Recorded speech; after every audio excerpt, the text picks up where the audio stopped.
आज हम लोगों को पढ़ना है शब्दकोश में वर्णों का स्थान। पहले पढ़ लेते हैं, पीछे एग्जॉस्ट फैन चला लीजिए। शब्दावली करेंगे क्लास के अंत में।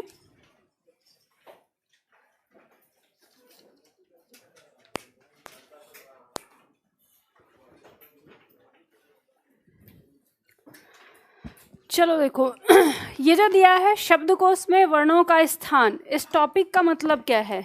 इस टॉपिक का मतलब है कि ये है आपका शब्दकोश, और इस शब्दकोश में अगर आपको कोई शब्द खोजने के लिए दे दे कि जैसे मान लो कि अगर आपको दे दिया कि आवृत्ति शब्द का क्या अर्थ होता है और आपको उसे खोजना है, तो इस पूरे शब्दकोश में आप कहाँ पर जाकर देखेंगे आवृत्ति? अगर आपको ये पता ही नहीं होगा कि कहाँ किस पेज पर मिलेगा, तो आप कैसे क्या खोज सकते हैं?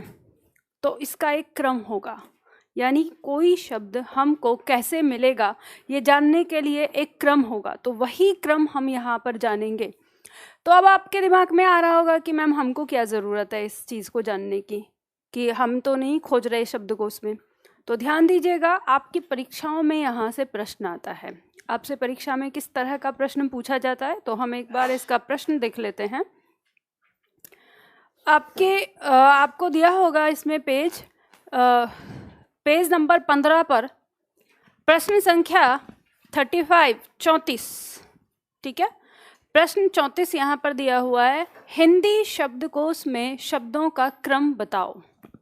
शब्द दिया है आपको शिक्षक, वर्तमान, ज्ञान क्षेत्र, मिश्रण। अब आपको इन्हें बताना है क्रम, कि सबसे पहले आपको कौन सा शब्द मिलेगा, दूसरे नंबर पे कौन सा, तीसरे पे कौन सा, चौथे पे कौन सा, और उसका क्रम आपको लिखना है। यहाँ पे संख्या दी है अ ब स द, तो आपको इस अ ब स द का मतलब ABCD ही है, ठीक है। उस तरीके से आपको इसे देखना है। तो यहाँ पे जब इस तरह से दिया होता है तो ये छात्रों के लिए थोड़ा ज़्यादा टफ हो जाता है कि वो ये नहीं समझ पाते कि हमें इस अ ब स द का क्रम देखना है या इन शब्दों का देखना है। तो हमेशा ध्यान रखना कि आपको शब्दों का क्रम बताना है।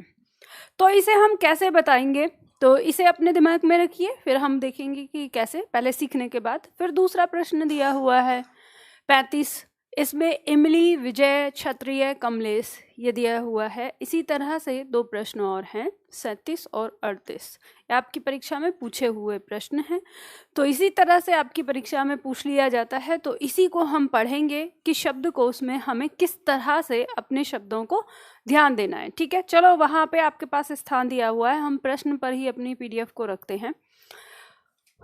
इसे आपको किस तरह से करना है, तो एक बात आपको ये पता है, चलो वैसे भी आप बहुत सारी चीज़ें तो अंग्रेजी माध्यम से ही सीखते हैं, तो मुझे बताइए कि आपको शब्दकोश देखना आता है?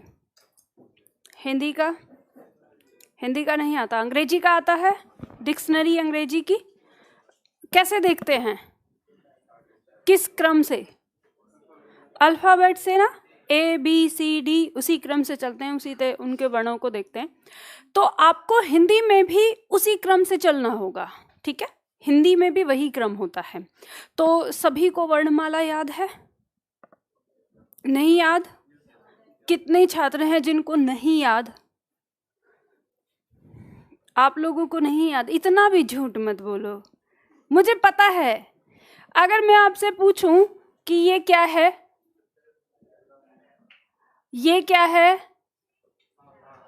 ये क्या है, ये क्या है, ये क्या है, तो आप कह रहे हैं आपको वर्णमाला नहीं याद। याद है, लेकिन वर्णमाला का क्रम याद नहीं है। वर्णमाला तो याद है, लेकिन वर्णमाला का क्रम याद नहीं है। अब देखो, कोई अगर कहे, जो आपसे एक बात ये बोले ना कि तुम हिंदी पढ़ रहे हो, हिंदी भी कोई पढ़ने की चीज़ है, चाहे वो मम्मी पापा हो, जैसे पैसे नहीं देते, हिंदी पढ़ने के लिए पैसे देंगे तुझे, तो उनसे बड़े निवेदन से कहो, हाथ जोड़ के, मम्मी पापा मुझे तो नहीं आता, पर आप जरा वर्णमाला ही बता दो। हिंदुस्तान में मैं समझती हूँ जो व्यक्ति छोटे बच्चों को पढ़ा रहा होगा वो छोटे बच्चे, और जो अध्यापक वर्णमाला से टच में होगा उनको छोड़कर हिंदुस्तान में आपको इतने लोग मिलेंगे जिन्हें वर्णमाला याद नहीं होगी, मतलब क्रम याद नहीं होगा। उच्चारण सबका याद होगा लेकिन क्रम याद नहीं होगा। लेकिन अंग्रेजी का पूछो तो याद होगा। 26 ही तो है नहीं, भय बिन होत न प्रीत। अब जिसके गुलाम हो अब मालिक की बात ना याद हो, ऐसे कैसे हो सकता है? हाँ, बात ये है। अब देख लो, मैं तो ऐसे ही बोलूंगी कि जो दिल पे लगे आप लोगों के, क्योंकि मेरा तो उद्देश्य ये है कि आप अपनी हिंदी को तो प्यार करो, कम से कम अंग्रेजी के ना हो सको तो हिंदी के तो रहो कम से कम पूरे। लेकिन हमारे हिंदुस्तानी, और हिंदुस्तानी में नहीं, मैं हिंदुस्तानी, पूरे हिंदुस्तानी की बात नहीं करूंगी, सबकी नहीं, बस उत्तर भारत के लोग, ये 9 राज्य जहाँ पे आपकी हिंदी भाषा, यानी राज्य में हिंदी भाषा है उनकी राजभाषा, उन राज्यों की बात कर रही हूँ। इन राज्यों के लोग ऐसे हैं, आप देख लेना, ना तो पूरी तरह से अंग्रेजी के हैं ना पूरी तरह से हिंदी के हैं, आधे अधूरे बीच में लटके हुए। खैर चलो आते हैं, आप लोगों को वर्णमाला आती है, झूठ बोलते हो आप लोग, बस क्रम नहीं आता। और क्रम कैसे याद रखना है? क्रम याद रखना है आपको जो उच्चारण स्थान बताया था। जब हम स्पर्श व्यंजन की बात करते हैं तो क से लेकर म तक हमारा स्पर्श व्यंजन है। अब स्पर्श व्यंजन में आपको क वर्ग, अब क से लेके अड़ा तक, फिर च से लेके यहाँ तक, और ट से लेके ल तक, और अड़ा के बाद आप रुक जाते हैं। अब क्या आएगा? प आएगा कि त आएगा? तो जैसे ही आपको पता चल जाएगा कि त आएगा तो त से लेके न तक, फिर उसके बाद चलो अब प आएगा, क्योंकि यहाँ दोनों में पता चल गया। फिर उसके बाद जब म आ जाते तब आपके दिमाग में स आएगा कि य आएगा, य पता चल जाए तो फिर य र ल व, और उसके बाद अब स, है ना? यही तो आपको दिक्कत रहती है। इसीलिए बस ऐसे ही जैसे गिनतियों में हुआ करता था ना, जब अंग्रेजी की गिनती सीखी थी कि 20, अब 20 के बाद गुल, अब जो सुन रहा है वो कहता 21, फिर 21 से 29 तक, फिर उसके बाद चुप हो गए, अरे 30, फिर शुरू हो जाएगा 31, 32, फिर उसके बाद 39, वहाँ स्टॉप हो गया। ऐसे याद करी थी ना बचपन, वैसे ही हो रहा है हमारे इसके साथ। तो हमेशा याद रखो, आपको पता है कंठ वर्ग, उसके बाद तालु, उसके बाद मूर्धा, उसके बाद दंत, उसके बाद होस्ट, और फिर उसके बाद अंतस्थ और ऊष्म, और फिर उसके बाद हमारा संयुक्त। तो ये क्रम अगर आपने याद रख दिया तो वर्णमाला भी याद रहेगी। तो अब जब ये क्रम है तो हम इसको पढ़ क्यों रहे हैं? हम इसलिए पढ़ रहे हैं क्योंकि हमारे शब्दकोश में इस क्रम में नहीं होता। जिस क्रम में हमारी वर्णमाला है उस क्रम में हम शब्दकोश को नहीं देखते हैं। तो शब्दकोश को हम किस क्रम में देखते हैं वो हम देखेंगे। तो अभी आपको याद हो गई है वर्णमाला, तो मेरे साथ आप, मैं लिखूंगी, मेरे लिखने से पहले उच्चारण करना आप सभी लोग। तो मैं यहाँ लिख रही हूँ। सबसे पहले हम स्वर के बारे में लिखेंगे, स्वर लिखेंगे। बोलो, अ, आ, ई, उ, ऊ, री, ए, ऐ, ओ, औ, अंग और आ। ये हमारे 13 स्वर हो गए। अच्छा, अभी कोई नोट डाउन मत करना, ठीक है? इसमें हम करेक्शन करेंगे। ये तो हमारे हो गए स्वर। अब इसके बाद हम व्यंजन की बात करेंगे। तो व्यंजन बताओ। क, ख, ग, घ, ड़। अब इन सब के नीचे हल लगाना है, हमें ध्यान रखिएगा, वास्तविक रूप लिखेंगे इनका। च, छ, ज, झ, अड़ा नहीं है, अया। उच्चारण बताया, उच्चारण सीख लो, उस दिन बताया। ऑनलाइन में कल छात्र कह रहे थे कि मैम उच्चारण बता दो व्यंजनों का फिर से। तो जहाँ मैंने व्यंजन पढ़ाए हैं उस दिन मैंने व्यंजनों का उच्चारण ही समझाया आपको, तो वो क्लास देखिए, ठीक है? इसके बाद ट, ठ, ड, ढ, ढ। इसके बाद त, थ, द, ध, न। इसके बाद प, फ, ब, भ, म। इनका वास्तविक रूप। अब ध्यान दीजिए, अब हम ना इधर लिख लेते हैं ताकि ना आगे वाले लोगों को दिखाई नहीं देगा इधर साइड में। इसके बाद य, र, ल, व, और इसके बाद तालु श, मूर्धा श, दंत स और ह। वास्तविक रूप लिखेंगे इनका।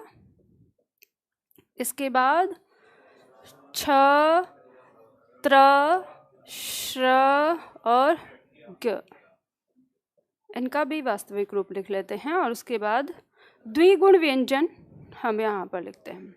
तो ये हमारे कुल कितने वर्ण हो गए हमारे? 52। ठीक है। अब देखें तो यहाँ से क्रम शुरू होता है और यहाँ तक जाना चाहिए था। ठीक है, लेकिन ये ऐसे नहीं होता। तो ध्यान दीजिएगा, ये जो आपका वर्ण है ये आपको मिलेगा यहाँ। इसके बाद सबसे पहले आपको इसके शब्द मिलेंगे और फिर इसके मिलेंगे, और ये जो आपका है इसके वर्ण मिलेंगे आपको इसके बाद। ठीक है, यानी यहाँ पे आने के बाद फिर इसको खोजेंगे हम। तो ये दोनों हमारे यहाँ से गायब हो जाएंगे। अब इसके बाद हम बात करेंगे स्वर में अनुस्वार और विसर्ग की। तो ये सबसे पीछे ना होकर सबसे पहले होते हैं, यानी ये हमें कहाँ मिलेंगे? यहाँ मिलेंगे। तो अब इन्हें हम यहाँ से हटा देंगे। और इसके बाद ये जो हमारे संयुक्त व्यंजन हैं इनके बारे में हमको पता है कि यह किन वर्णों से मिलकर बना है? क और मूर्धा श, और ये त और र से मिलकर बना है, और ये तालु श और र। ठीक है, और ये ज और अया पांचवा अक्षर है ये।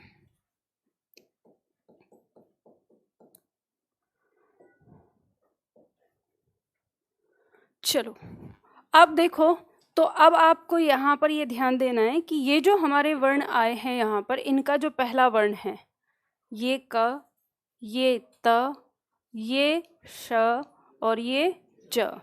तो ये जो वर्ण है आपको कहाँ मिलेगा? इस क के बाद यहाँ पर मिलेगा। हम इसे थोड़ा साइड में करेंगे। स्मार्ट बोर्ड मुझे इसलिए अच्छा लगता है, इधर उधर कर लो, मिटाना नहीं पड़ता। इसका यहाँ पर।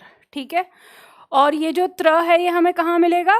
इस त के बाद, यानी यहाँ पे हमारा ये त है तो इसे हम इधर करेंगे, ये हमें यहाँ मिलेगा त के बाद।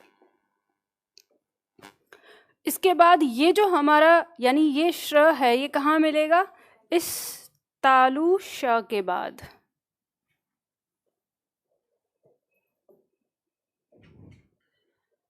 इसके वर्ण हमें यहाँ मिलेंगे, और इसके बाद हमारा जो ये है ग, ये इस ज के बाद, यानी यहाँ। तो अब आपको पता चल गया। तो हमारे ये चारों भी यहाँ से हट जाएंगे, और इस तरह से हमारा जो शब्दकोश है, हमारे शब्दकोश में यहाँ से वर्ण की शुरुआत होती है और अंत यहाँ पर होता है। ठीक है, तो ये क्रम रहेगा। जब भी आपको शब्दकोश में खोजना होगा वर्णों का, तो इस तरह से आप खोजेंगे। ठीक, अब जैसे मान लीजिए ये तो आपको पता चल गया। अब जैसे मान लीजिए हमारे सामने अब शब्द लिखा हुआ था, जैसे इमली लिखा हुआ था जो दिया है, तो इमली शब्द को अगर हमें खोजना होगा तो हम कैसे खोजेंगे? ये इसका स्वर है, फिर इसका व्यंजन है, फिर इसका स्वर है, फिर व्यंजन है और फिर इसका स्वर। तो आप इस तरह से खोजेंगे इसमें कि पहले ई वाला वर्ण, उसके बाद जहाँ म से आएगा, फिर अ से, फिर ल से, फिर ई। इस तरह से जब भी आप चलेंगे, आप अंग्रेजी भाषा में वैसे ही चलते हैं ना, ए बी सी डी, इस तरह से। तो शब्दों को भी आपको, मात्राओं को, अब ये जो मैंने आपको लिख कर दिखाया है, इस चीज को आपको अपने दिमाग में ही खोल लेना है कि ये इसके बाद है, ये इसके बाद है, ये इसके बाद है, ये ऐसे मिलेगा। ठीक है, तो बात समझ में आ गई आप लोगों को? तो अभी उतार लो जहाँ पे आपका ये लिखा हुआ है हेडिंग कि शब्दकोश में वर्णों का स्थान, वहाँ पे यहाँ से उतारिए इसको, और जो मैंने दूसरे कलर से लिखे हैं ना, उस चीज को वहां पर लिखकर रेखांकित करिएगा, ताकि आपको ना पता रहे कि ये हमने यहाँ पे रखा है। पहले इसको उतारो, फिर उसके बाद बताती हूँ और कि किस तरह से होगा।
उतार लिया?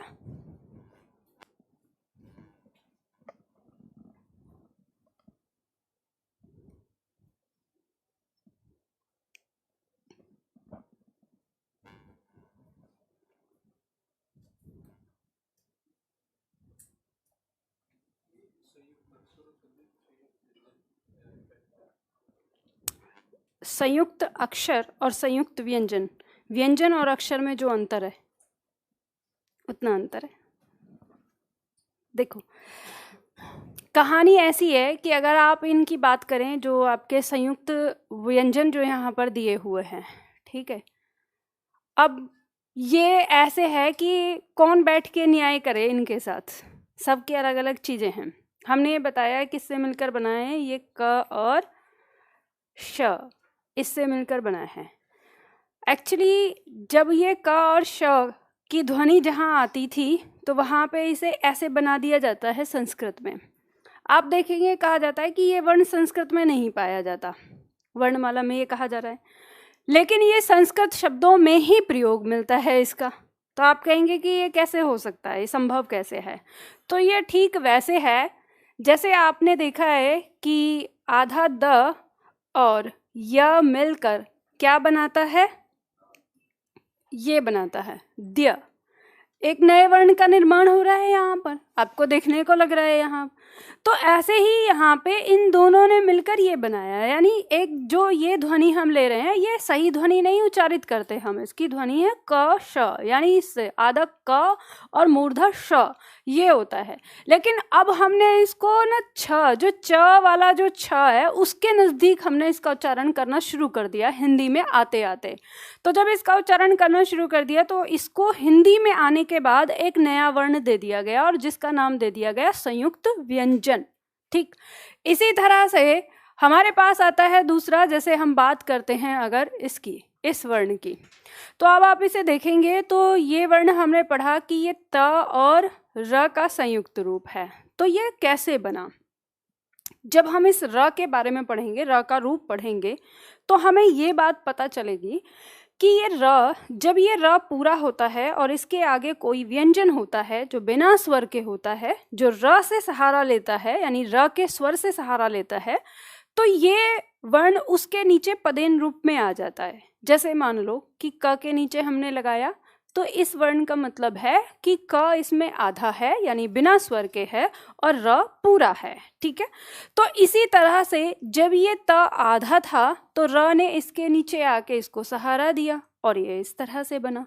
तो फिर धीरे धीरे, यानी एक समय के बाद, इसको क्या किया गया कि ये जो हमारा त्र है इसको ऐसे ना बना के ऐसे बनाया जाने लगा और ये कह दिया कि ये त्र है, यानी जिस तरह से ये आया।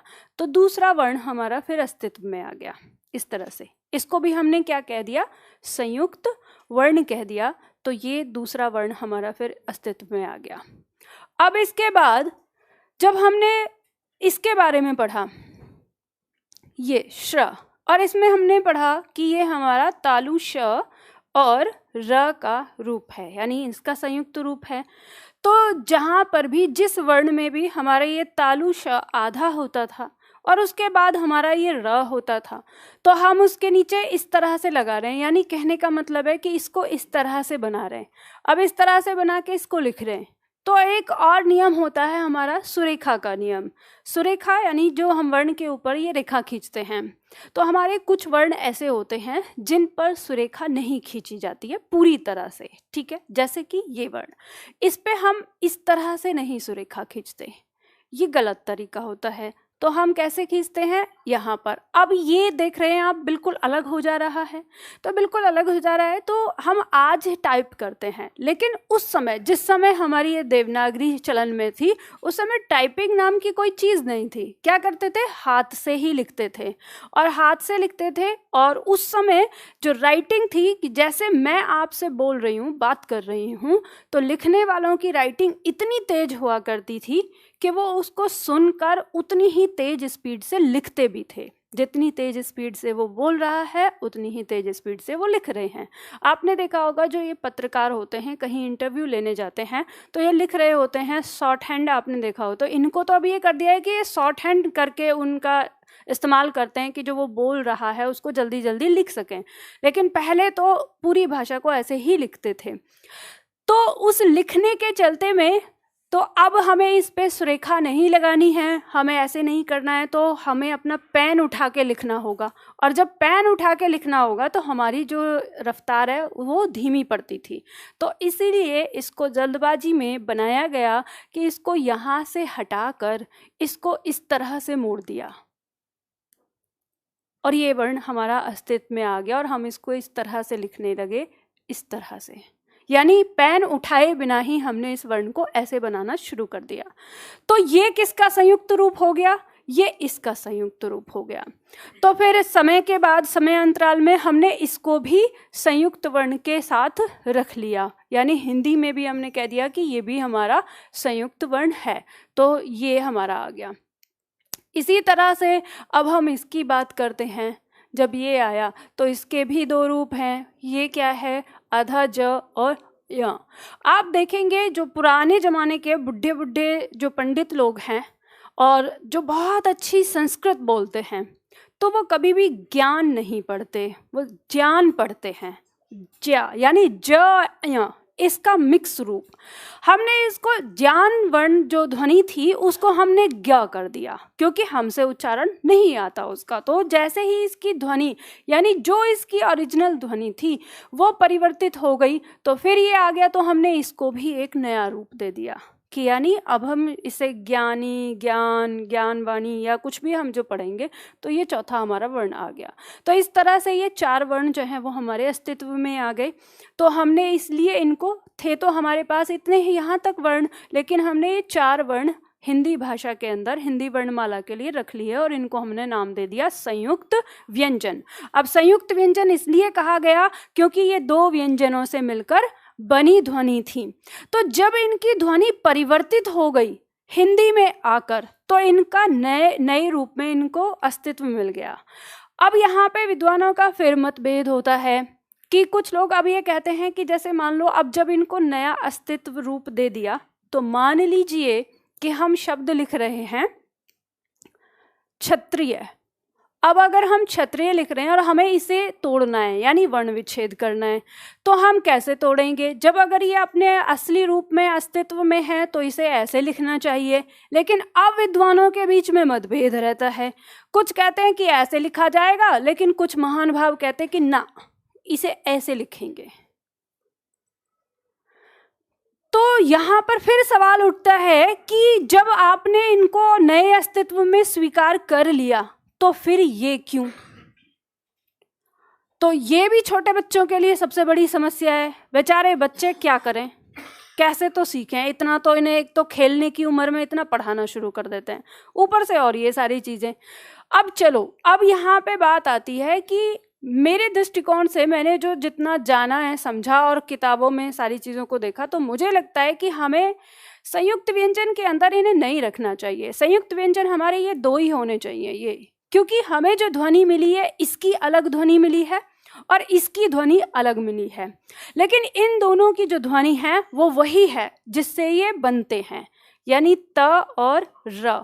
तो जब हम इसको लिखें तो हम इसको तोड़ सकते हैं, और जब हम इसको लिखते हैं तो ये भी हमारा यही होना चाहिए कि यानी इसका संयुक्त रूप इनका, और यह संयुक्त व्यंजन के अंदर नहीं होने चाहिए, क्योंकि इन्हें हम तोड़कर लिखे, इनकी ध्वनि कोई अलग नहीं आई है, वही ध्वनि है जो इन दोनों के युग्म से बनती है। तो इस तरह से आता है। अब खैर, क्योंकि हमारी हिंदी में सब किसी ने यही दिया है।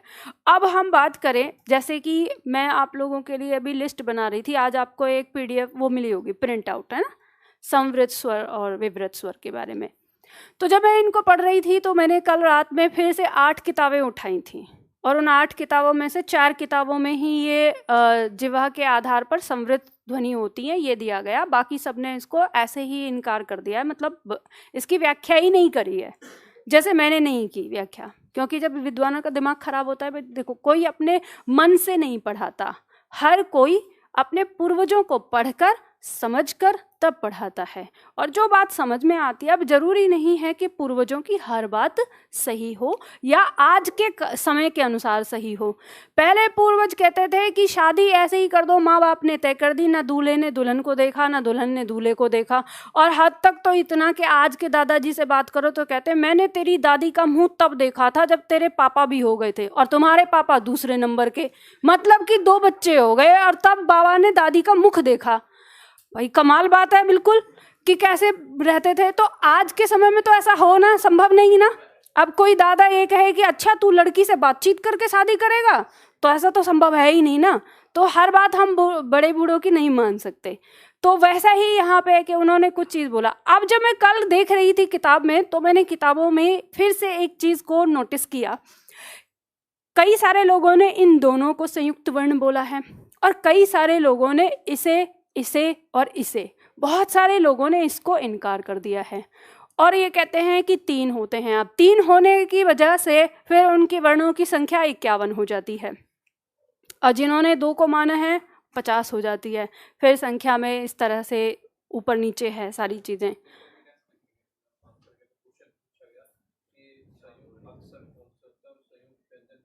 वो तो मैं बताऊंगी आपको, जब वर्तनी में उसे लिखवा दूंगी।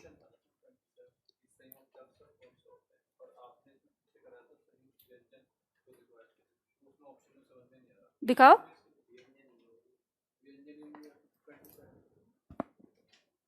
ये परीक्षा में पूछा हुआ प्रश्न था ना, तब आया। तब ये तो देखो ना कि जब अगर इस तरह से प्रश्न आएगा, ऑप्शन के आधार पर चुनना पड़ेगा फिर उसका नाम।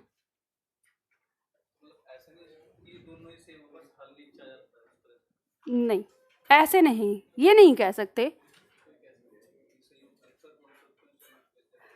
इस वाले टॉपिक पे ना आप क्लास के बाद आप मेरे से बात करना, क्योंकि मैं आपको बताऊंगी। अब ये बात ध्यान रखिएगा कि जब आपको 4 ऑप्शन दिए जाते हैं ना, तो 4 ऑप्शन में से कुछ आपको चुनने के लिए दिया जाता है, तो कई बार आपको ऑप्शन की मदद से उसको, वो गलत होता है प्रश्न जो पूछ रहा होता है, लेकिन फिर भी आपको उत्तर तो देना है। तो 4 ऑप्शन को देख कर तब आप उत्तर देते हैं।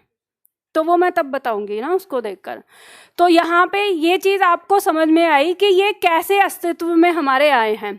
अब सवाल ये उठता है कि जब इन्होंने इन सारे वर्णों को अस्तित्व में ये ले आए, तो एक चीज मुझे कल मिली हरदेव बहारी जी की पुस्तक में कि उन्होंने महाप्राण के बारे में बात करी है। और आपकी परीक्षा में ऐसा भी प्रश्न आता है कि हिंदी वर्णमाला में महाप्राण कितने वर्ण हैं, संख्या पूछ ली जाती है। तो आप जब देखेंगे तो उन्होंने किस तरह से लिखा, मतलब कहते हैं ना कि कई बार ऐसा होता है कि मैं किताब पढ़ती हूँ तो मेरी बुद्धि खराब हो जाती है और मैं फिर बंद करके ना सो जाती हूँ कि यार क्या लिखूं।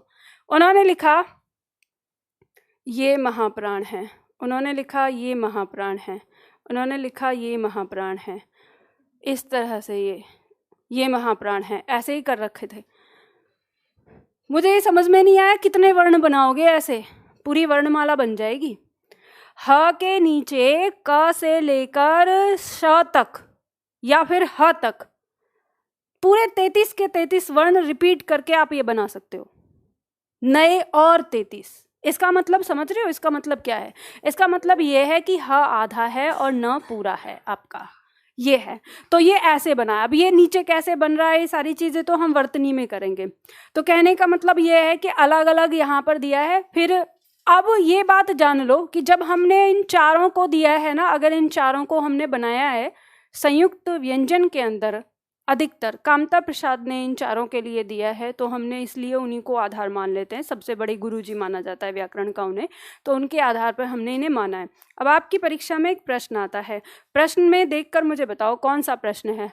प्रश्न पूछा हुआ है कि ये जो हमारा छ है, इसका स्थान शब्दकोश में किस वर्ण के बाद है। ऑप्शन आपका दिया होता है, ह के बाद है या व के बाद है या क के बाद है, ठीक है। तो आपका जो उत्तर होता है वो क होता है, ठीक है। लूसेंट में है ये प्रश्न, बहुत बार है और आप हमेशा रटते हैं। अगर आप उसमें आंसर ना देखें तो सबसे पहला चुनाव आपका क्या जाता है, ह जाता है, क्योंकि आप इस ह के बाद यहाँ से लिखना शुरू करते हैं, लिखते हैं ना, यानी ऊष्म व्यंजन के बाद संयुक्त व्यंजन रखते हैं, तो यहाँ से शुरुआत होती है। तो आप जब पढ़ेंगे पहले तो आप देखेंगे कि ह के बाद ही तो इसका स्थान आ रहा है, लेकिन आप जब उत्तर देखते हैं तो आपको पता चलता है कि क के बाद। अब आपको पता चल गया क के बाद क्यों है, क्योंकि क और श इससे मिलकर बना है, तो इसका स्थान यहाँ पे है। तो इसलिए आपको अब पता चल गया कि अगर श का शब्दकोश में स्थान हमें देखना होगा तो किसके बाद होगा, क के बाद। अगर आपकी परीक्षा में ये आ जाए कि त्र का स्थान कहाँ है, श्र का कहाँ है और ग का कहाँ है, तो आप पहचान लेंगे आप, ठीक है। तो पहले इससे बहुत सारी चीजें रटते थे कि क याद रखना है इसके लिए, लेकिन अब आपको पता चल गया क्योंकि ये जिस वर्ण से मिलकर बना है इसलिए हम इसको रख रहे हैं। अब देखो आपके शब्दकोश में कैसे मिलेगा। सबसे पहला पेज होगा आपका अ से, ठीक है। इस पर मिलेंगे आपको अ से संबंधित शब्द, यानी जिनकी शुरुआत अ से हो रही है। तो शुरुआत में सबसे पहला जो आपको शब्द मिलेगा वो ये मिलेगा, ठीक है, जिस शब्द की शुरुआत अंग से यानी अनुस्वार से हो रही है, क्योंकि पहले नंबर पे अनुस्वार है। फिर उसके बाद आपको मिलेगा अ से, ठीक है। फिर जितने भी अ से संबंधित शब्द होंगे सब जब समाप्त हो जाएंगे तो दूसरे नंबर पे आपको मिलेगा आ, और इस आ से जब मिलेगा तो इसमें भी जो पहला वर्ण होगा इससे शुरू होने वाला। और एक बात और इसमें जान लीजिए कि इसके बाद चंद्रबिंदु वाले शब्द भी मिलते हैं, इसके बाद चंद्रबिंदु और उसके बाद फिर ये अ, समझ गए। इसी तरह से जब हम इसकी बात करेंगे तो इसमें जो हमें शब्द मिलेंगे, इसके बाद चंद्रबिंदु वाले और इसके बाद आ वाले, और इस आ के बाद जो अंग्रेजी हमने आगत ध्वनि ली वो शब्द आपको मिलेंगे इस आ के बाद ही, ठीक है।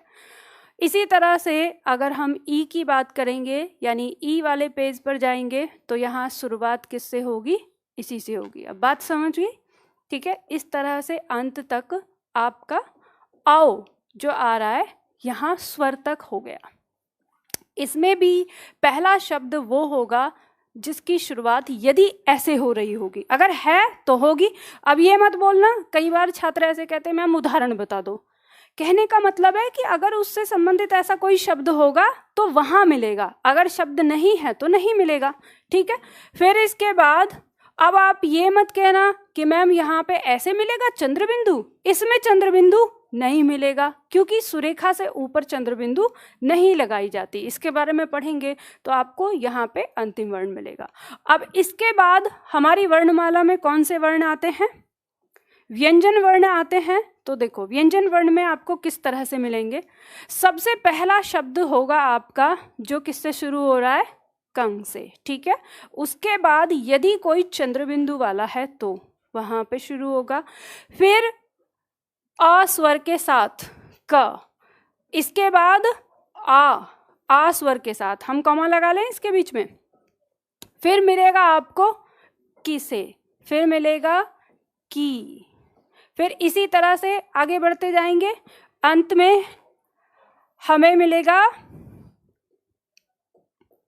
कौ, और इसके बाद हमारा क्या आता है? क्या? देखो मैंने जानबूझ के भी नहीं लिखा है क्योंकि ऐसा कोई वर्ण होता नहीं है शुरुआत में। अगर मैं रखूंगी तो फिर आप में से कोई फिर कह देगा उदाहरण बता दो। समझ गए? ऐसा कोई शब्द है ही नहीं शब्दकोश में ना। हाँ नहीं, वो लास्ट में ही मिलता है यहाँ। हाँ हाँ, कहाँ पर? एक तो बिंदी के साथ हो गया और एक बिना बिंदी के हो गया, और अपना ओरिजिनल रूप। अरे ये तो बिंदी के साथ है और ये बिना बिंदी के साथ है। ये बॉक्स का मतलब समझ रहे हो? पेज के बीचों बीच ये लिखा होगा कि इससे संबंधित। अरे जैसे आपका ये पेज है, ठीक है, शब्दकोश का, तो यहाँ लिखा होगा ऐसे कि यहाँ कौन से शब्द मिलेंगे आपके इससे संबंधित। अब यहाँ से शुरू होगा ये, तो इससे तो हमने ये हेडिंग है। चलो मेरे बालको, तो यहाँ पे हमारी मात्रा खत्म होती है यानी स्वर खत्म होते हैं, तो स्वर के बाद व्यंजन होते हैं। तो ऐसे शब्द भी तो होते हैं जो आधे क से शुरू होते हैं यानी व्यंजन से, तो इसके बाद हमें व्यंजन का ये रूप मिलेगा यानी क। ठीक है, आधा। अब हमने जो कहा है इसी के बाद हमें वो वर्ण मिलेगा जो हमने पढ़ा था, कौन सा? छ, संयुक्त, और इसकी शुरुआत फिर यहीं से होगी। समझ रहे हैं ना?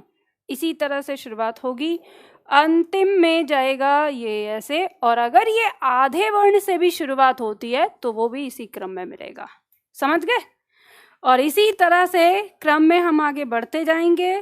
फिर आगे हमको मिलेगा सबसे अंतिम ह, और यह भी हमारा ऐसे ही शुरू होगा यानी शुरुआत होगी ह से, फिर अनुस्वार वाला, चंद्र बिंदु वाला, फिर उसके बाद साधारण।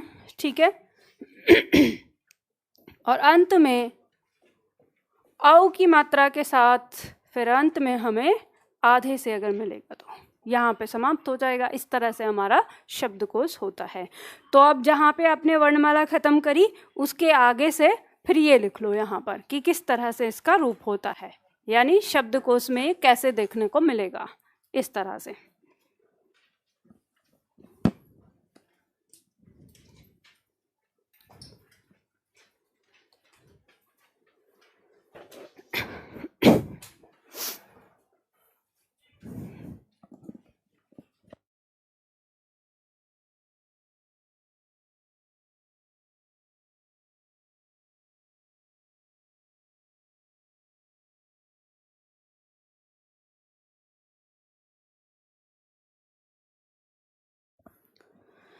ऑनलाइन क्लास में एक छात्र ने प्रश्न किया है, मैम क्या आधा ड और ढ भी हो सकते हैं क्या? ये बताओ, मैंने क्या किसी वर्ण के साथ ऐसा कहा है कि नहीं हो सकते? मैं कहूँगी हाँ हो सकते हैं, आप बोलोगे उदाहरण दो। ये रहा शब्दकोश बालक, उठा के स्टडी कर लो, ठीक है, सारी चीज़। दूसरा लिख रहा है नीचे, मैडम किसी की नहीं सुनती। अब तुम लोगों की ये बातें सुनती रहूँ ना तो फिर तो हो गई पढ़ाई।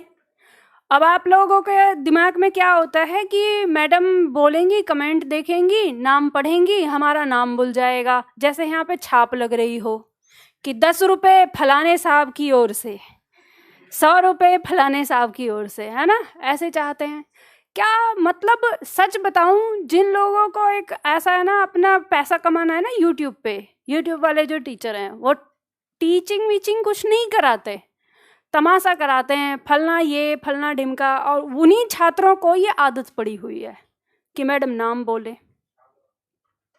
मैं ये देखती हूँ मेरे इस बैच में शायद 300 से ज़्यादा भी बच्चे हैं। मैंने लास्ट देखा था तब तो 300 के करीब एडमिशन थे इस बैच में, जब ऑफ़र दिया था उसमें। तो अब आप ये लगाओ कि अगर आप लोग यहाँ बैठे हो और इन 300 बच्चों को यहाँ बैठा दिया जाए तो कितनी बड़ी क्लास बनेगी। और इन 300 बच्चों में से 3-4 ऐसे दुष्ट बच्चे हैं, बालक हैं, जिनको ये चाहिए कि मैडम हमारा नाम ले।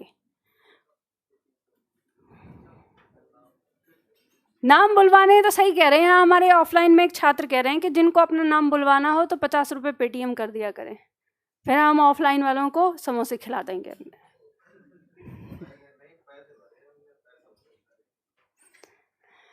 चलो उतार लो जल्दी से फटाफट। और जिनका ये हो गया है, अब उसके बाद जो प्रश्न दिया हुआ है उसका जरा अभ्यास करो तो उत्तर क्या होगा जल्दी से।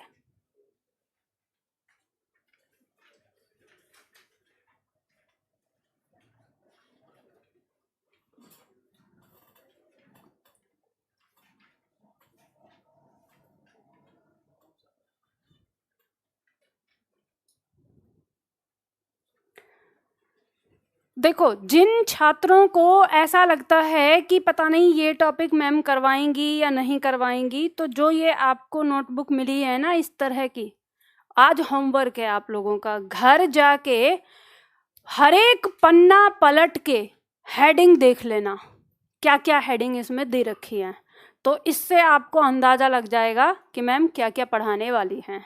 तो बहुत सारे प्रश्न तो आपके यहीं से ख़त्म हो जाएंगे। क्या ये सारी चीज़ें इन पे बात करेंगे। अभी आपका दूसरा टॉपिक शुरू होगा कल से, वर्तनी। तो वर्तनी वाले टॉपिक में देखो कि जहाँ वर्तनी लिखा है उसके ब्रैकेट में लिखा है वर्णमाला। अब वर्णमाला 2 लिखने का क्या मतलब है? मतलब ये है कि जिन चीज़ों को आपने वर्णमाला में छोड़ दिया है, अभी फिर दोबारा से हम अभी वर्णों को ही पढ़ेंगे, लेकिन उन्हें वर्तनी शुद्धिकरण के को ध्यान में रखते हुए पढ़ेंगे। यानी अभी हमें सीखना है कि हमें लेखन में जो हमसे गलतियां होती हैं वो क्या होती हैं। तो मैं पहले तो कहा करती थी कि परीक्षा में नहीं आएगा, लेकिन आजकल आने लगा है। अब मैं किसी पॉइंट को नहीं बोलूँगी कि परीक्षा में नहीं आएगा, क्योंकि सब कुछ आ रहा है आजकल, और मुझे कुछ और नया भी निकालना पड़ रहा है। आगे अपडेट भी आएगा आप लोगों के लिए। उतार लिया आप लोगों ने? उतार लिया करो तो बता दिया करो। मुझे ऐसा आजकल आभास हो रहा है कि कुछ चीज़ें नई जुड़ने वाली हैं जो आपकी परीक्षाओं में आएंगी, तो जो मुझे लगेगा वो मैं आप लोगों को करवा दूंगी। अब देखो यहाँ पर प्रश्न है आपके सामने, प्रश्न संख्या 34। अब ये प्रश्न संख्या 34 को बताइए जल्दी से। देखो, दिमाग लगाना है आपको। हिंदी शब्दकोश में शब्दों का क्रम बताना है। और एक बात मैं बता देती हूँ, अगर आज जो छात्र पहले दिन की क्लास में बैठे होंगे ना, उन्हें कुछ समझ में नहीं आएगा कि आज हम क्या पढ़ रहे हैं, और ऑनलाइन में भी। तो आज की क्लास समझने के लिए आपको पिछली 4 क्लास को लेना जरूरी था, क्योंकि जो हमने पिछली क्लासेस पढ़ी हैं, जिसमें स्वर पढ़े हैं, व्यंजन पढ़े हैं, सबके बारे में, तो ऑनलाइन वाले छात्र जो हैं वो पहले अपनी उस क्लास को पढ़ लें, उसके बाद इसे पढ़ें। बाकी जो आपसे जुड़े हैं तो उन्हें समझ में आएगा कल से। ध्यान दो यहाँ पर कि इसमें जो पहला शब्द है शिक्षक, वर्तमान, ज्ञान क्षेत्र, मिश्रण। अब मैं पहला यही प्रश्न आपको बताती हूँ कि आपको कैसे इसको निकालना है, इसका बताना है आपको क्रम। अब क ख ग घ में आपको 4 ये क्रम दिए हैं, तो उससे पहले आपको खुद ही निकाल लेना है कि इनका क्रम कौन सा है, ठीक है। तो यहाँ पे सबसे पहला वर्ण कौन सा है? तालु श है या ई है? श, क्योंकि आपको पता है अगर हम इसको तोड़कर लिखेंगे तो पहले व्यंजन और फिर इसका स्वर, तो यानी पहले स्थान पर क्या है? तालु श है। हम इसकी बात करेंगे तो इसमें पहले स्थान पर क्या है, व, और इसका स्वर अ। अब हम इसकी बात करेंगे तो इसका पहले स्थान पर क्या है, ग है, ठीक है, जिसे हम तोड़ेंगे नहीं क्योंकि ये बन चुका है, और इसका स्वर क्या है, आ। इसके बाद हम इसकी बात करेंगे तो हमें दिखाई देगा कि व्यंजन है म और इसका स्वर क्या है, ई। तो हमें पता चल गया कि पहले स्थान पर हमारा क्या है, तालु श है, व है, ग है और म है। अब आप ये देखो कि इन 4 वर्णों में से जो आपने क्रम लिखा है उसमें सबसे पहला कौन सा वर्ण है। तो आपको पता चलता है, अगर हम इसकी बात करें तो ये तो हमारा ऊष्म व्यंजन में है, तो ऊष्म व्यंजन तो सबसे नीचे हो गया। इसके बाद हम इसकी बात करें तो अंतस्थ व्यंजन में, तो यानी ऊष्म व्यंजन से ऊपर है वो। फिर हम इसकी बात करें म, तो ये स्पर्श व्यंजन में सबसे अंतिम है। और अगर हम इसकी बात करें तो ये हमारा च वर्ग का जो ज है उसके बाद मिलेगा, यानी ये हमारा म से भी क्या है, पहले है। तो हमें पता चल गया कि जो ये यहाँ पर ये श यानी अ ब स यानी ABCD इनमें से जो आ रहा है तो वही हमारा होगा। तो हम यहाँ देख लेंगे ऑप्शन में, यहाँ पे श दिया है, यहाँ स दिया है, तो ये कट गया और ये कट गया, ऑप्शन को काट देना सीधा, ठीक है। अब आपको पता चल रहा है कि या तो दूसरे नंबर पे ब होगा यानी बी, या तो दूसरे नंबर पे द वाला होगा यानी मिश्रण। तो अब आपको पता है कि यहाँ पर तो जो हमारा आ रहा है ये ऊष्म अंतस्थ व्यंजन है और उससे पहले हमारा म आ रहा है, यानी हमें ये मिल रहा है। तो पहले हमें ये मिलेगा, दूसरे नंबर पे हमें ये मिलेगा, तो हमें पता चल गया कि हमारा ये कट गया, यहाँ पर हमारा उत्तर हो गया सी। तो उत्तर भी आप इस तरह से निकाल सकते हैं। और अब आपको ये पता चल गया कि दूसरे नंबर के बाद तीसरे नंबर का है हमारा वर्तमान, और ये हमारा हो गया क्या, चौथे नंबर का। तो जो हम चलेंगे शब्दकोश में देखेंगे तो पहले हमें शब्दकोश में ये मिलेगा, दूसरे नंबर पे ये मिलेगा, तीसरे नंबर पे ये मिलेगा और चौथे नंबर पे ये मिलेगा। तो आपको पता चल गया। तो इसी तरह से आपको ऑप्शन भी निकालने हैं। बात समझ में आ गई ना, ठीक है। अब देखो 35 करके देखो, तो 35 को देखेंगे हम, तो कह रहा है कि इमली, विजय, क्षत्रिय और कमलेश। अब आपको पता चल गई इसका पहला वर्ण। अब देखो यहाँ पे ना सारे अलग अलग हैं, जब अलग अलग हैं तो हमें दूसरे वर्ण तक पहुंचने की जरूरत ही नहीं है, हमें पहले ही वर्ण से पता चल जाता है। यानी इसमें आ रहा है इमली, इसमें आ रहा है व, इसमें आ रहा है क और इसमें आ रहा है छ। तो हमें ये तो पता है कि इस क के बाद तो ये छ आएगा, तो ये तो हमें पता चल गया। अब यहाँ पे ये व है तो ये तो क के बाद में ही बहुत पीछे आता है, और यहाँ पर ये स्वर है तो ये पहले आ जाएगा। तो हमें पता चल गया कि जो इमली वाला यानी जो ये अ है ये पहले रहेगा, तो ये इसमें नहीं है, इसमें नहीं है, दोनों कट गए, इसमें है, तो ये तो मिल गया हमें। अब इसके बाद कह रहा है कि दूसरे नंबर पे द आएगा, तो ये तो हमें यहाँ पहले ही दोनों में ही है, यानी इमली के बाद कमलेश आएगा और कमलेश के बाद क्या है, क्षत्रिय यानी श आएगा। तो हमारा उत्तर क्या हो गया, ग हो गया, ये कट जाएगा। और इसके बाद हमारा विजय। आराम से निकाल लोगे, समझ गए ना। चलो प्रश्न संख्या 37।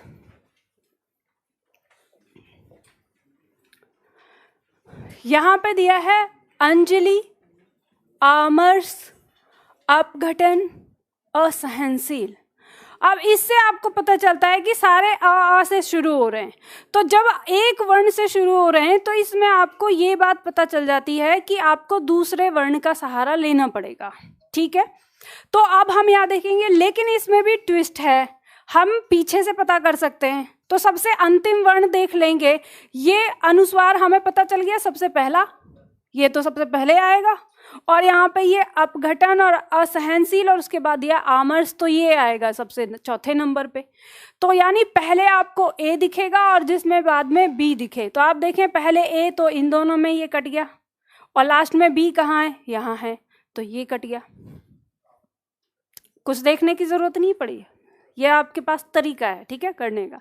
अब आपको ये पता चल गया कि अगर इनमें से आपको चुनाव करना पड़ा तो आपको पता है पहले अ आ रहा है, फिर इसमें भी अ आ रहा है, तो अब जो इनका क्रम है वो दूसरे वर्ण पर निर्भर करेगा कि पहले प आता है या श आता है। तो आपको पता है सातों ऊष्म व्यंजन है, सबसे बाद में आएगा, और प हमारा स्पर्श व्यंजन है तो पहले आ जाएगा। तो इसका मतलब इन दोनों में अगर हम क्रम देखें तो पहला क्रम इसका होगा। समझ गए? तो उत्तर भी मिल गया और आपको भी। तो उत्तर क्या हो गया आपका? ख। ठीक है, चलो अब दूसरा देखो। अब ये दूसरा आपको बताना है, मैंने इतने सारे बता दिए, अब आपको देखना है इसे। बताओ जल्दी से।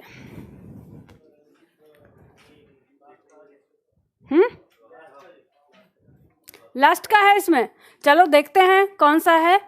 इसमें हमारा क दिया है, यहाँ पे छ दिया है, यहाँ छ दिया है, यहाँ क दिया है। तो मतलब हमें पता चल गया कि इन्हीं में से करना है। तो हमारा ए और डी तो पहले आने वाले हैं, पर इन ए और डी में पहले कौन सा है? तो यहाँ पे क के बाद अ है। अब देखो एक चीज और बताती हूँ, अभी हमें तीसरे वर्ण की आवश्यकता पड़ेगी, क अ व, ठीक है। और यहाँ पे क्या है? क अ म। तो तीसरे वर्ण पे जा रहे हैं हम अब इसको पता करने के लिए। तो हमें पता चलेगा कि ये दोनों तो क्रम से है। अब व पहले आएगा कि म पहले आएगा? तो म पहले आएगा, तो इसका मतलब डी पहले आएगा। तो जिसमें डी पहले है वो देख लेंगे। ये कट गया, ये कट गया, इन दोनों में डी पहले है। अब जब ये पहले है तो हमें पता है कि ये सी और बी तो आने ही नहीं है, क्योंकि पहले तो इन्हीं में डिसाइड करना है। तो ये हमारा पहले आ गया, यानी डी पहले आ गया। तो दूसरे नंबर पे कौन सा आएगा? ए आएगा। तो इसमें कहाँ है? यहाँ। तो हमें ये उत्तर तो मिल गया, ये कट गया हमारा। अब ये हमारा आ गया सी। अब यहाँ पे इनमें तो हमें पता चल गया। अब इनमें अगर हम देखें तो देखो यहाँ पे ये छ और इसके बाद स्वर क्या है?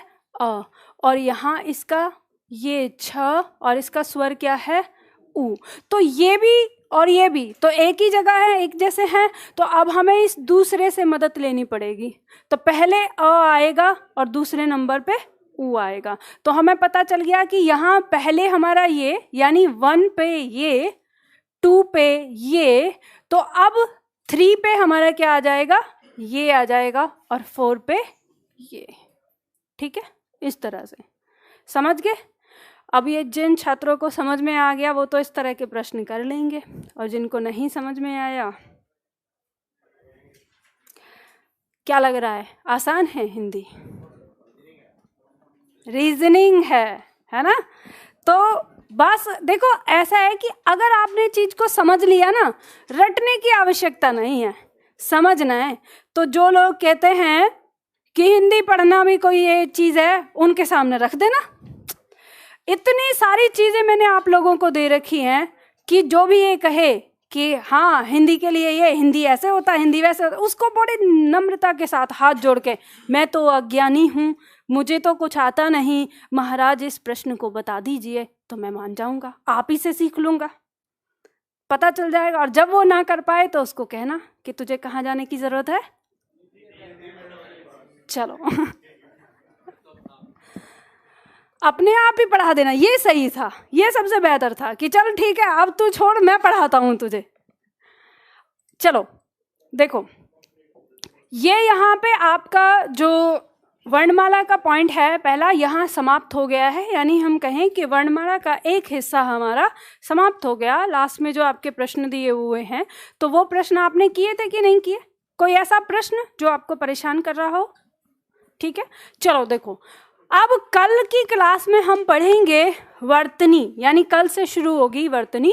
तो फिर यहाँ पे वर्णमाला 2 का मतलब ये है कि अभी वर्णमाला में आपके जो कुछ पॉइंट रह गए हैं वो आपको कहाँ सिखाए जाएंगे? वर्तनी में। यानी हम वर्तनी के, अभी भागो मत, ये तो अभी अभी हमारी आगे की क्लास बची हुई है। अबे आपने इतनी जल्दी बंद कर दिया, मतलब कल की बात कह दी कि अब इससे आगे का हिस्सा हम कल पढ़ेंगे, तो मतलब कि हो गई छुट्टी।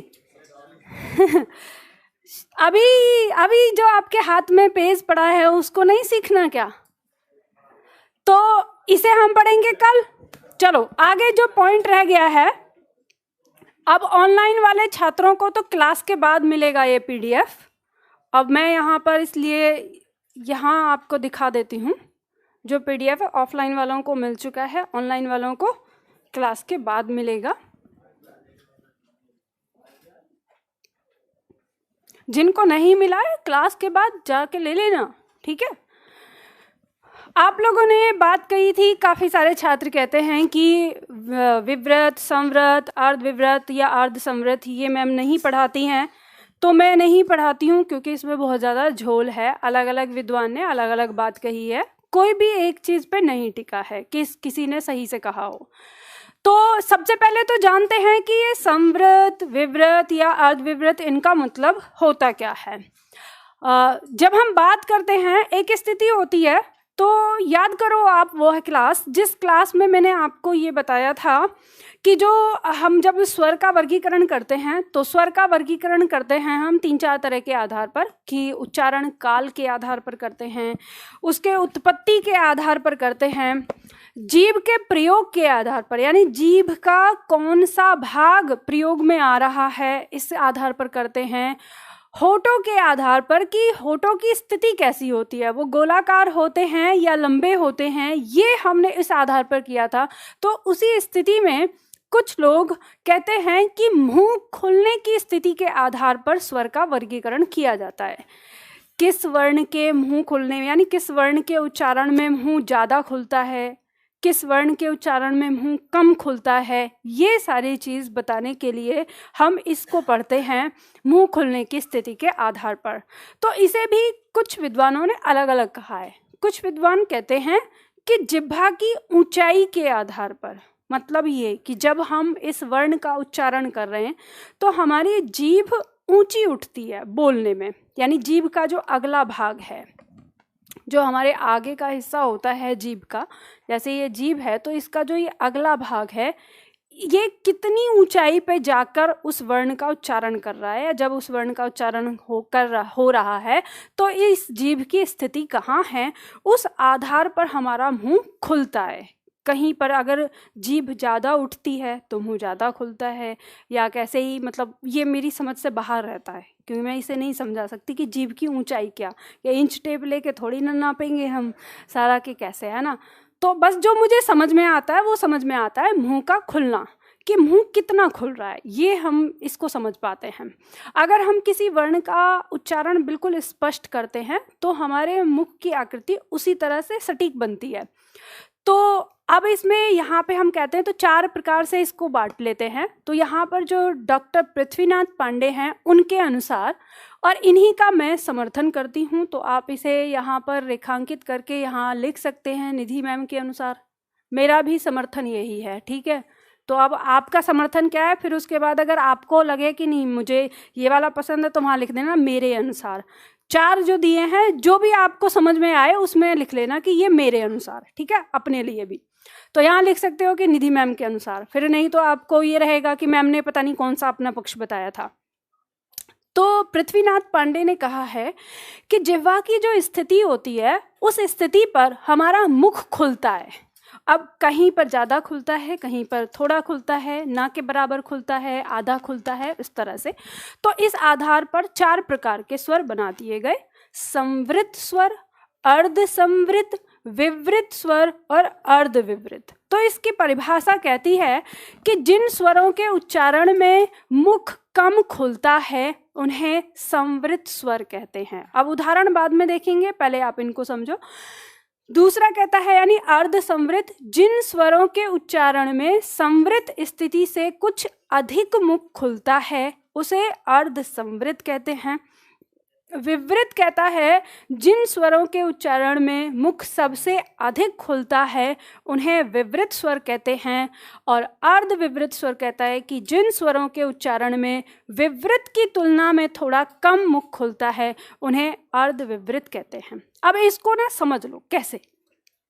देखो, इसका कहने का मतलब है, फोटो बना लेना तो आपको ना याद समझ में आ जाएगा कि क्या है, किस तरह से। संवृत शब्द का अर्थ अगर आप शब्दकोश में देखेंगे तो उसमें लिखा होता है मुख का न के बराबर खुलना, यानी संवृत का मतलब होता है मुख एक तरह से बंद ही रहे, यानी न के बराबर।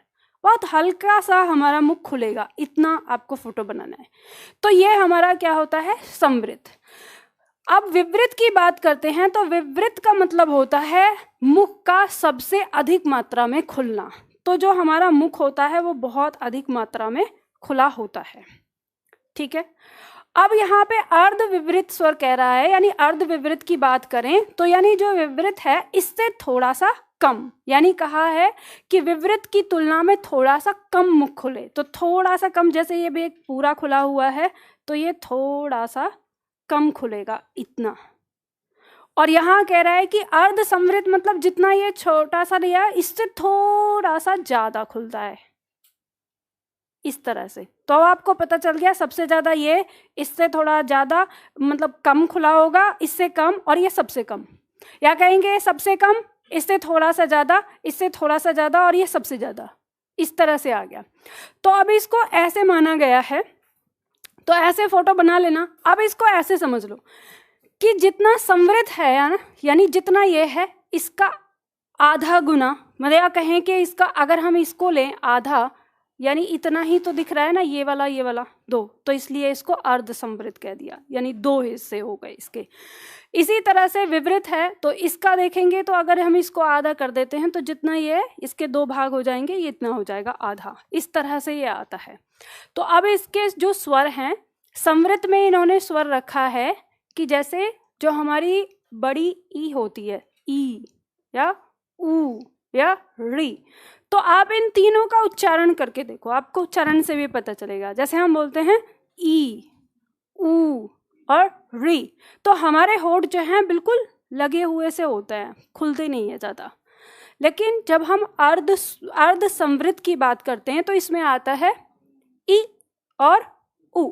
तो आप देखेंगे, देखिए जब आप बोल रहे हैं ई और फिर ई, तो उसकी तुलना में थोड़ा सा ज़्यादा हमारा होठ खुल जाता है, तो वो हमारा क्या हो गया, अर्ध संवृत हो गया। उसी तरह से जब हम बोलते हैं ऊ, तो ऊ अब झटके से बोलते हैं तो थोड़ा और खुलता है उससे, झटके से जब जल्दी बोलते हैं, तो इसलिए हम इसको अर्ध संवृत, यानी ये बिल्कुल न के बराबर खुलना और ये इससे थोड़ा सा आधा खुल जाना, यानी ज्यादा खुल जाना। विवृत की बात करते हैं तो इसमें आता है आ। जब हम बोलते हैं आ तो हमारा पूरा मुख खुलता है आ में, और आए जब हम बोलते हैं तो आए और आओ, ये आता है। फिर इसके बाद हम बात करें अर्ध विवृत की, तो इसमें हमारा अ, तो यानी ना तो ये अर्ध संवृत जितना खुल रहा है और ना ये विवृत जितना, उसके बीच में है। तो यानी अ, ए, ओ, तो ये तीनों इस तरह से हमारे खुलते हैं। अब ये स्थिति हमारी आती है, तो मैंने इसको कैसे समझा, क्योंकि हमने इसके आधार पर मैंने इसका ही समर्थन क्यों किया, तो इसलिए किया क्योंकि जैसे हम अभी तक अपने वर्णों को समझते आए हैं कि जब हमने पढ़ा था उत्पत्ति के आधार पर, तो आप ये देखिए कि जब हमने इसको रखा किसमें, विवृत में, तो इसमें भी ये अ शामिल है और इसमें भी ये अ शामिल है। आप देखेंगे कैसे, आपको पता ही है कैसे। जब हमने इस अ का मेल किया था ई से तो क्या बना था, ए, और जब हमने इस अ के साथ फिर मेल किया था अ का तो क्या बना था, ये अय बना था। और मैंने आपको ये बताया था कि अगर हम इसको, यानी ये जो ई हमारा यहाँ पर दिया हुआ है, ये इसको हम कैसे लिखते हैं, दूसरा ये लिखा हुआ था इस तरह से, तब ये हमारा अय आ रहा है। तो ये जो हमारा लिखा है इस पे अगर हम इसको उठा के यहाँ रख दें अ प्लस ई, तो ये अ हमारा यहाँ आ जाता है, और इसको जोड़ देते हैं तो क्या बन जाता है, आ प्लस ई बन के बराबर क्या बना रहा है, अय। तो ये बताइए इसके अंदर ये शामिल हुआ कि नहीं हुआ, ठीक है। तो जब ये शामिल हुआ तो ये इसकी ही श्रेणी में आ जाएगा यहाँ पर खुलने के आधार पर, क्योंकि जब उसके अंदर आ है ही तो स्वाभाविक सी बात है कि उसकी ध्वनि में मुंह उतना ही खुलेगा। अब इसी तरह से हम इसकी बात करें तो ये बना था हमारा अ प्लस ऊ से बना हमारा ओ, और जब हमने इसको देखा तो अ प्लस ओ बनाकर हमने क्या बनाया, आओ, ठीक है। तो यहाँ पे अगर हम इसका मान रख दें अ प्लस ऊ, तो ये हमारा आ गया, तो ये दोनों मिलकर क्या बना देते हैं, आ प्लस उ बराबर क्या हो जाएगा, औ। तो इस औ में भी तो यहाँ पर आ गया, तो इसका उच्चारण भी तो वैसे ही होगा जैसे हुआ है। तो इस तरह से हम इसको पहचानते हैं। तो मैंने इसी आधार पर दिया कि जो चीज़ पहले से हर चीज़ में हमारी प्रैक्टिकली प्रूफ होती आ रही है, तो फिर ये रखना चाहिए हमें। तो इसलिए मेरा समर्थन पृथ्वीनाथ पांडे के अनुसार है, क्योंकि उन्होंने जो दिया है और उन्होंने कई बातों में बहुत सारी चीज़ों का खंडन किया है। जैसे पुराना, जैसे मैं आपको बताती हूँ, तो ऐसे ही उन्होंने भी उन सारी चीज़ों का खंडन किया है कि ये ऐसे नहीं, ऐसे होना चाहिए। तो इसके बाद हमारी ये सारी चीज़ आती हैं। तो मेरा अनुसार, यानी मेरा जो वोट है वो इस को जाता है, इस वर्गीकरण को। अब उसके बाद जो हमारे हरदेव बहारी जी हैं, तो उन्होंने कहा है कि जिह्वा के बाह्य भाग की ऊंचाई के आधार पर, बाह्य भाग का मतलब वही आगे का हिस्सा, उसके आधार पर, मुंह खुलने की स्थिति के आधार पर इन्होंने संवृत स्वर में बड़ी ई और बड़ा ऊ रखा है, और अर्ध संवृत में ए और आऊ रखा है। ठीक है। और विवृत में इन्होंने आ रखा है और अर्ध विवृत में अ रखा है।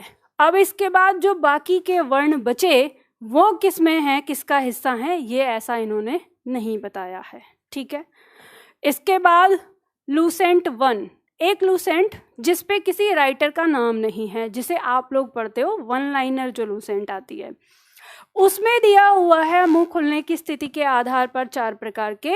संवृत स्वर में दिया है ई उ ऊ, और अर्ध संवृत में दिया है ए और ओ, और विवृत स्वर में दिया है आ, और अर्ध विवृत स्वर में दिया है अ, ऐ, औ और ये अर्ध चांद, जबकि ये स्वर का हिस्सा नहीं है, ये आगत ध्वनि है उसके बाद भी, पर इन्होंने लिखा है। लूसेंट की दूसरी बुक आती है डॉक्टर अरविंद कुमार की। डॉक्टर अरविंद कुमार ने भी इसके बारे में वर्णन किया है। हालांकि मुझे इनके हिंदी में बाकी और जो चीज़ें हैं सारी ही समझ में आती हैं, बहुत अच्छा उन्होंने लिखा है, संधि इन्होंने बहुत अच्छे से बताई है, लेकिन उन्होंने जो इसका वर्णन किया है, इन्होंने इसको कहा है अभ्यंतर प्रत्न के आधार पर। और आपने यह प्रश्न भी देखा होगा कि बाह्य प्रत्न और अभ्यंतर प्रत्न के आधार पर ध्वनियाँ कितनी होती हैं, ऐसे भी आते हैं। ये उनमें आते हैं अध्यापक वाली परीक्षाओं में, ये इस तरह के प्रश्न जो आते हैं। तो इन्होंने कहा है कि अभ्यंतर प्रत्न के आधार पर स्वर 4 प्रकार के होते हैं, संवृत, अर्ध संवृत, विवृत और अर्ध विवृत। और इन्होंने रखा है इसमें संवृत में ई उ को, अर्ध संवृत में ए आय ओ औ को, विवृत में आ, अर्ध विवृत में अ, इस तरह से। और इसके बाद कामता प्रसाद गुरुजी ने अपनी किताब में केवल इनकी परिभाषा बताई है कि संवृत किसे कहते हैं और विवृत किसे कहते हैं। उन्होंने किसी वर्ण को उदाहरण स्वरूप उसमें नहीं रखा। तो उन्होंने ऐसा कुछ नहीं बताया कि किस वर्ण को हम किस में रखेंगे। और एक जो सबसे फेमस बुक होती है, जो अक्सर छात्रों के पास होती है, डॉक्टर वासुदेव नंदन प्रसाद जी, इन्होंने संवृत विवृत इसके बारे में कोई चर्चा की ही नहीं है। बाकी सब चीज़ के बारे में बताया और उन्होंने इस बारे में नहीं बताया। तो ये मैंने आपको दे दिया। अब चुनाव आपका है, क्या आपको रखना है क्या नहीं रखना है। तो ये आपका संवृत विवृत वाला हिस्सा था। चलो तो आज के लिए छुट्टी कर देते हैं। शब्दावली कर लीजिए जल्दी से फटाफट। आज शब्दावली में, अरे जल्दी से करते हैं ना, 5 मिनट में करते हैं, ठीक है। कोई ऐसा लेते हैं जो जल्दी 5 मिनट में समाप्त हो जाए। अनेक शब्दों के लिए एक शब्द पढ़ लेते हैं। पेज नंबर 81, जल्दी करो। पेज नंबर 81, अनेक शब्दों के लिए एक शब्द, अभ्यास सेट 2।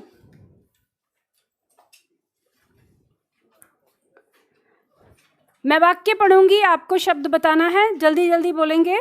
जो क्षमा करने योग्य नहीं है, अक्षम्य।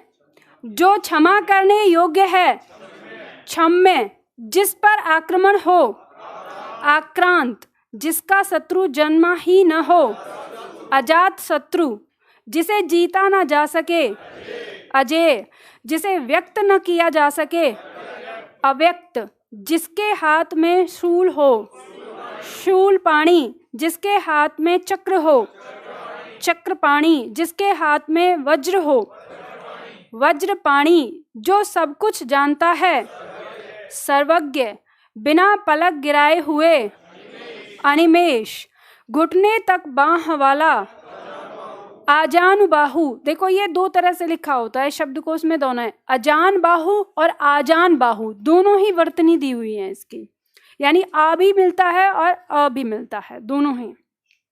जो देखने में प्रिय लगे, प्रियदर्शी जो भेदा या तोड़ा ना जा सके, अभेद्य प्रिय वचन बोलने वाली स्त्री, प्रियमवदा जानने की इच्छा रखने वाला, जिज्ञासु जीने की इच्छा रखने वाला, जिजीविषा दूसरे के दोष खोजने वाला, छिद्रान्वेषी समान रूप से ठंडा और गर्म, समशीतोष्ण जिसका उत्तर न दिया गया हो, अनुत्तरित जो पहले था पर अब नहीं है, भूतपूर्व जो कठिनाई से मिलता है, दुर्लभ जिसे बुलाया गया हो, आहूत जो युद्ध में स्थित है, युधिष्ठिर तैरने की इच्छा, तितीर्षा जिसे बुढ़ापा न आए, अजर अनिश्चित जीविका,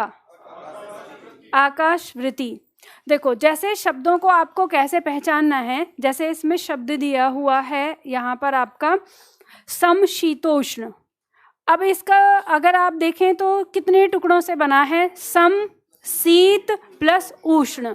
अब शीत प्लस उष्ण में तो संधि हो गई, ठीक है, और सम आगे इसका उपसर्ग हो गया। तो ये शब्द ऐसा जरूरी नहीं है कि अनेक शब्दों के में ही आएगा, ये ऐसा भी आ सकता है शब्द देकर कि निम्न में से कौन सा शब्द है जिसमें संधि हुई है, या जिस इनमें से कौन सा शब्द है जिसमें उपसर्ग लगा हुआ है, ऐसे पूछ सकता है। तो अगर आप शब्द के बारे में जानेंगे कि सम मतलब समान, और अर्थ भी आपको पता चल जाएगा। शीत माने ठंडा, उष्ण माने गर्म, तो क्या कहती है कि समान रूप से ठंडा और गर्म क्या कहलाता है, समशीतोष्ण। तो शब्द के बारे में आपको अपने आप पता चल जाएगा, और एक शब्द से कई सारे प्रश्न आपको मिल जाते हैं। जैसे दिया है अनुत्तरित, दिया है अनुउत्तरित यानी जिसका उत्तर न दिया गया हो। अब जैसे दिया है भूतपूर्व, भूत मतलब भूत होने से पहले जो था, तो उसी को कहते हैं जो पहले कभी था लेकिन वर्तमान में अब नहीं है, तो उस तरह। जैसे शब्द दिया है दुर्लभ, दिया है तो लभ में दुर उपसर्ग जुड़ा है, तो दुर माने कठिन, लभ माने प्राप्त, जिसे प्राप्त करना कठिन हो उसी को क्या कहते हैं, दुर्लभ कहते हैं। तो आपको अनेक शब्दों के लिए एक शब्द भी आ गया, और साथ में आपको ये भी पता चलता है कि शब्द में संधि है, उपसर्ग है, प्रत्यय है या समास है, किससे बनाए। जैसे युधिष्ठिर शब्द को देखेंगे तो युद्ध में स्थिर रहने वाला क्या कहलाता है, युधिष्ठिर। तो युधिष्ठिर शब्द में समास है, ठीक है, और समास भी कौन सा है, तत्पुरुष समास। अब ये मत सोचना कि मैम ये तो किसी व्यक्ति का नाम था, तो ये व्यक्ति का नाम था तो यह बहुव्रीहि होगा। आज ऐसे भी सिखाते हैं लोग अपने अपने तरीके से, नहीं।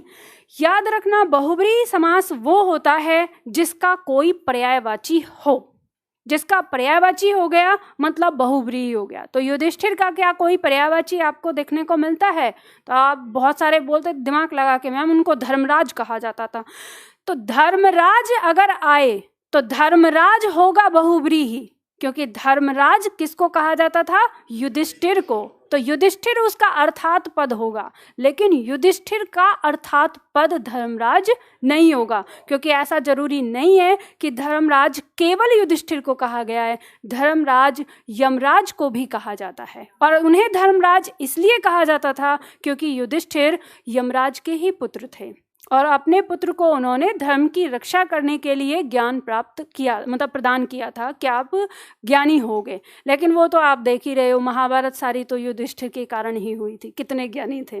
खैर चलो, आज के लिए इतना ही, कल मिलते हैं। क्या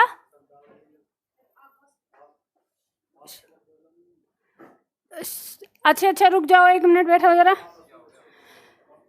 ये बताओ, यहाँ पे छात्रों ने डिमांड की है कि 2 ग्रुप बनाए जाएं शब्दावली की प्रैक्टिस कराने के लिए। तो मैं बनाऊँ आप लोगों के ग्रुप या आप बनाओगे? और देखो एक बात मैं बता देती हूँ, क्लास खत्म होने के बाद यहाँ कोई नहीं रुकने वाला। अगर आप इसको ये सोचें कि क्लास खत्म होने के बाद ये करें तो कोई नहीं रुकने वाला। देखो खड़े हैं तैयार जाने के लिए, तो जाओ जाओ जाओ जाओ जाओ जाओ जाओ निकलो जल्दी। हाँ नमस्ते। देखो आप लोगों को क्या करना है, आपकी क्लास कितने बजे शुरू होती है? 11:30 बजे है ना। तो 11:15 तक आप लोग आ जाओ यहाँ पर। और जिन छात्रों को एसआई बनना है वो ही यहाँ आए। जो यहाँ पे अपने पापा के पैसों पे मौज करने आए हैं उनके लिए नहीं है ये, आप समझ लेना। पता नहीं आपको लगती भी हैं बातें या नहीं लगती हैं, भगवान जाने। तो यानी ये समझ लो कि अब क्लास का जो टाइमिंग है वो क्या हो गया है, 11:15। ऑनलाइन क्लास जो शुरू होगी 11:30 बजे शुरू होगी। तो ये जो 15 मिनट का टाइम है, ये 15 मिनट का टाइम ये है कि जैसे आज हमने किया अनेकार्थक शब्द, तो 2 अनेकार्थक शब्द हो गए, सेट 1 और सेट 2। पर्यायवाची हो गया 1, विलोम शब्द हो गया 1। तो आपको बहुत ज़्यादा नहीं करना। जो सेट मैंने जैसे आज कराया है तो इसी सेट को आके कल आपको प्रैक्टिस करनी है। 2 ग्रुप बांट लेना, आपकी मर्जी है, या तो पूरे फिक्स कर लो या उस समय जो क्लास में आए हुए बच्चे होंगे उतने में ही अपने बट जाना और आपस में एक दूसरे से पूछना है। अब मैं यहाँ पे नहीं आना चाहती हूँ उतने टाइम पे, मैं ये आप में से ही जो बनना चाहता है लीडर वो मुझे बता दे, मैं उसको लीडर बना दूंगी, वो अपनी देख रेख में करवाएगा इसको। पर ये मत सोचना कि मुझे नहीं पता चलेगा। कैमरा भी लगा है और वॉइस भी है तो मुझे सब पता चलेगा। अगर किसी ने बदतमीजी करी या कुछ भी की तो फिर समझ लेना। तो बहुत प्यार से, क्योंकि आपको शब्दावली भी करनी है, तो शब्दावली करने के लिए आप ये चीज़ करिएगा। और जिसको लगे कि नहीं हमें तैयार होना है, हमें तो ऐसा ही बनना है, ये भी जान लीजिए कि 2023 में ही होगा जो कुछ होने वाला है। क्योंकि 24 में चुनाव है, जीतना है। यूपी बहुत बड़ा है और यूपी ही होता है कि केंद्र में सरकार बना देता है, गिरा देता है। तो इसलिए यूपी को नहीं छोड़ने वाला। तो यूपी में न केवल आपकी एसआई की ही, आपकी और भी कई सारी परीक्षाएं आने वाली हैं और सब में हिंदी। और आपको पता है कि सब में हिंदी पूरी तरह से कंपलसरी है। हाँ, वीडियो पटवारी जो भी हैं, जितने भी हैं सारे, यूपी SSSC की जितनी भी परीक्षाएं हैं तो सब आएंगी जल्दी जल्दी।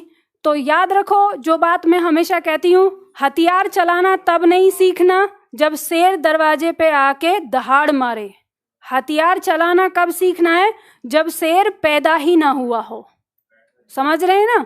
तो यानी अभी आपके पास कोई सूचना नहीं है पेपर की कब होना है कब नहीं, तब आप पढ़ाई करो। और जिस समय आपको सूचना मिलेगी उस समय तो रिवीजन करना है आपको। समझ गए ना। तो जो छात्र नोटिफिकेशन आने के बाद पढ़ने के लिए उतरेगा ना, तो ध्यान रखना वो कभी नहीं सक्सेस होगा। सक्सेस वो होगा जो इस समय अपने आप को तपा रहा होगा। सक्सेस वही होगा, ये सच है, 16 आने सच। तो अब आप सोच लो, जिसको बनना है, जिसको वर्दी से प्यार है, जिसको वर्दी चाहिए, तो वो ये काम करेगा। तो आना है आप लोगों को 11:15 बजे, और 11:15 बजे आके 15 मिनट बहुत ज़्यादा नहीं है। देखो 3 महीने हमारी क्लास चलेगी, 3 महीने में हर दिन आप ये करेंगे तो अगर 3 महीने का 90 है, 90 सेट तो है भी नहीं हमारी शब्दावली में। और आपको यूं ही याद हो जाएगा छोटा छोटा। थोड़ा थोड़ा खाओगे तो पच जाएगा, एक साथ खाने की कोशिश करोगे तो अपच हो जाएगी। समझ गए ना। तो इसलिए एक एक सेट जैसे आज हमने कराया है तो इसकी तैयारी करके आना और कल आपस में पूछना है। ठीक है, चलो, और बाकी बता देना। ठीक।